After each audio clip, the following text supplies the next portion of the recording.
Hi, today I'm in front of a Mazda dealership. It's been a year since I recorded this review, the one which you're about to watch. Since then, the MX-5 was updated with new safety tech mandatory in Europe, including ESA, which fortunately you can turn off with a press of a single button. However, the biggest change in Europe is abandoning of the 2-liter petrol engine and leaving only the 1.5-liter power plant. Now, this video airs in late June 2024, so if you want a brand new MX-5 with a 2-liter engine, you have about a week to go to your nearest dealer, and then you can watch the rest of the video later. I'll wait. Off you go. So, have you got your MX-5 with a 2-liter engine? Good. This is the 4th gen Mazda MX-5, or ND as enthusiasts refer to it, or to be even more specific, ND2, as this is the facelifted version. I'd even say it's an ND2.5 because Mazda constantly updates it. So what's new in 2023? Let's find out.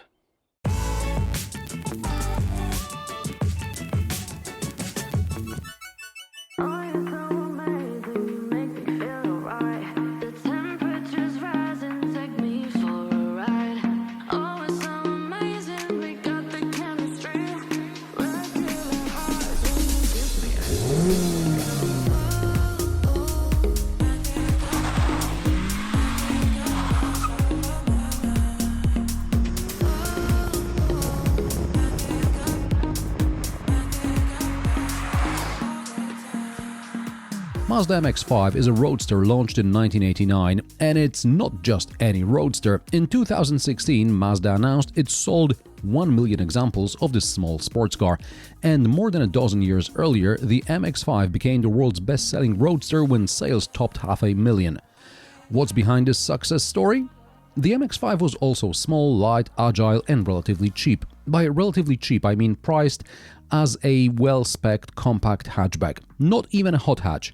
In the world of sports cars and cabriolets, that's a low price. The MX-5 has also won the hearts of many automotive journalists, which is important because most journalists are not exactly flush with cash, and buying new cars other than family SUVs and estates is an extravagance. That's why, of course, I have an MX-5 in my garage. It's an NC, meaning the 3rd generation, or rather NC2 because it's a 3rd generation facelift.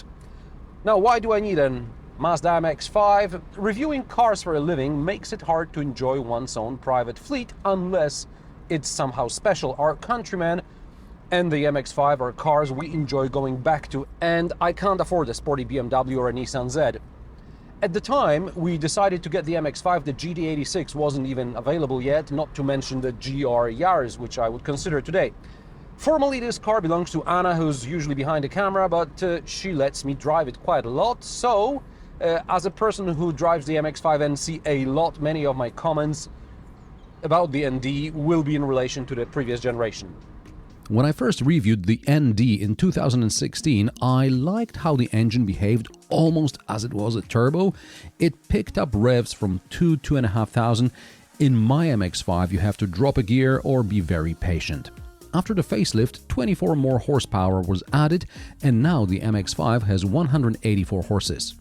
Torque is marginally higher, but lower in the rev band, 205 Nm at 4,000 RPM. The time from 0 to 100 km per hour is now 6.5 seconds, which is 1.3 seconds faster than the NC and 0.8 faster than the ND1. But when you're not the one paying for tires and the clutch, it's possible to achieve even 6.1 seconds. I'll admit that compared to my NC2, starting from the lights in the ND2 is a lot of fun. The lightness with which the Mazda MX-5 accelerates is intoxicating because Mazda MX-5 is all about lightness. The ND is smaller and lighter than the NC, with all the advantages and disadvantages, more about the latter later in the review. Lightness means not only better acceleration, but also better handling in the corners, better ride, better braking, better fuel economy. Mazda's claimed fuel economy is less than 7 liters per 100 kilometers, and it's absolutely achievable. Every year or two, Mazda announces the MX-5 with new paint colors, new wheels, and some sort of anniversary limited edition, or some minor improvements are added. For 2023, Mazda added something called the kinematic posture control, or KPC for short, which brakes the inside rear wheel when in fast, tight corners. This is supposed to stabilize the car and reduce the risk of inside wheel lifting. Perhaps I didn't encounter tight enough corners or drove too slowly, but my sense is that the MX-5 ND2 dances along just as before, and because of higher horsepower and torque, it's even easier for rear wheels to break traction, and that's before you disable traction control. Or maybe I'm just too heavy-handed and that's why I'm not sensing the subtle improvements.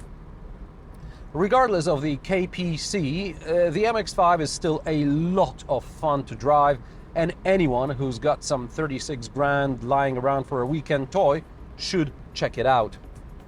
And then there's the top-down element. My NC has a hard folding roof that takes 12 seconds to open and close, and it can only be done when the car is stationary. Now, I know there's a way around it and I could operate the roof at low speeds, but I believe if engineers decided extra drag is not advisable, there's a reason for it. And more than 10 years into ownership, my roof has worked flawlessly because I didn't tinker with it. The ND has a soft top that folds and unfolds in seconds. With a bit of practice, you can even do it while driving. Is it windy and noisy? It depends on what you expect. It's certainly not like sitting on a park bench, but it doesn't blow your head off either. If you plan to drive tens or hundreds of kilometers on the motorway, it's better to drive with the roof closed. It will be quieter and you won't get scorched by the sun. The sound insulation of the soft-top MX-5 may not be as good as that on more expensive convertibles and roadsters, where nowadays there are some rigid structural elements, but MX-5 also costs 15-20 grand less than the BMW Z4 or the 4 Series convertible, so you pay for what you get. Or you get for what you pay for, sorry. Theoretically, if you want hardtop, you can choose the MX-5 RF or retractable fastback, but in my opinion, it's inferior to a fully opening roof because of the roll bar, which remains and limits over-the-shoulder visibility. And it can feel more cramped inside. Which brings us to the disadvantages of the MX-5 ND compared to the NC.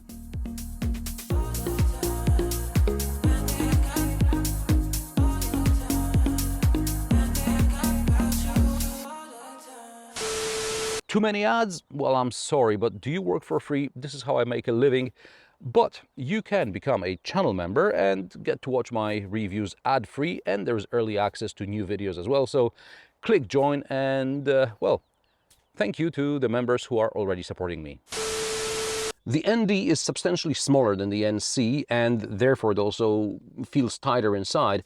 And on the RF, the roll bar makes it feel even more cramped. So if you want a hardtop, just skip the MX-5 ND and go straight for GR86. Due to the narrower cockpit, the cup holders disappeared from the doors.